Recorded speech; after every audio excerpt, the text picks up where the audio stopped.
High! তো আজকে গিয়েছিলাম একটা ছোট বাচ্চার বার্থডে পার্টির ইনভিটেশনে। তো সেখানে গিয়ে কী খেলাম চলো তোমাদের সাথে একটা করে শেয়ার করি।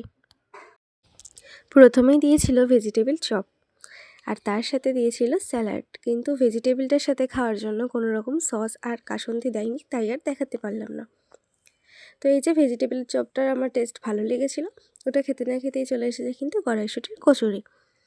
তো এই কড়াইশুঁটির কচুরি খাওয়ার জন্য এরপর দিয়ে গেছিলো ফুলকপি আলুর একটা রোস্টের মতন কোনো আইটেম।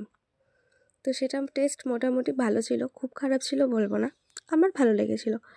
তো একটু ঠান্ডা হয়ে গেছিলো, তাই নাহলে খেতে কিন্তু ভালো হয়েছিল। তো এই কড়াইশুঁটির কচুরির সাথে ফুলকপির রোস্টটা কিন্তু খেতে আমার দুর্দান্ত লেগেছিলো। এটা খেতে না খেতেই চলে এসেছে আমাদের জিরা রাইস। জিরা রাইসের টেস্টটাও আমার মোটামুটি ভালো লেগেছে। এর সাথে খাওয়ার জন্য দিয়েছিল পনিরের একটা আইটেম। তো এরপর চলে এসেছিলো কিন্তু আমাদের পনিরের আইটেমটা। কিন্তু এটা আমি খেয়ে বুঝতে পারিনি এটা ঠিক কীরকম কী টাইপের তরকারি ছিল। একটু ছানা দিয়ে মনে হলো করেছে, একটু নরম নরম ছিল। বাট গ্রেভি মাখিয়ে খেয়ে দেখলাম পনিরটা বেশ গ্রেভিটা ভালোই খেতে ছিল। তো আমি যেহেতু পনির খাই না, ওটাকে স্কিপ করে আমি ফুলকপি আলুর এই তরকারিটা দিয়েই রাইসটা খেয়েছি। আমার খেতে বেশ ওটাই ভালো লাগছিলো। তো এটা খেতে না খেতে দেখো আমার পাতে এখনও রয়ে গেছে। তার মধ্যেই চলে এসেছে কিন্তু চাটনি। আর চাটনির সাথে খাওয়ার জন্য দিয়ে গেছিলো পাঁপড়। আর চাটনির সাথে পাঁপড়টা কিন্তু বেশ ভালো লাগছিলো খেতে।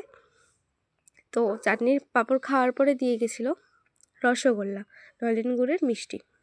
তো আমি এত খাবার খেয়েছি বলে আমি আর মিষ্টিগুলো খেতে পারিনি, মিষ্টি ফিষ্টি কিছুই খেতে পারিনি, তোমাদের দেখাবো বলে নিয়েছিলাম। তার সাথে কিন্তু পায়েসও ছিল। তো পায়েসটা আমি আর দেখাতেও পারিনি আর আমি খেতেও পারিনি।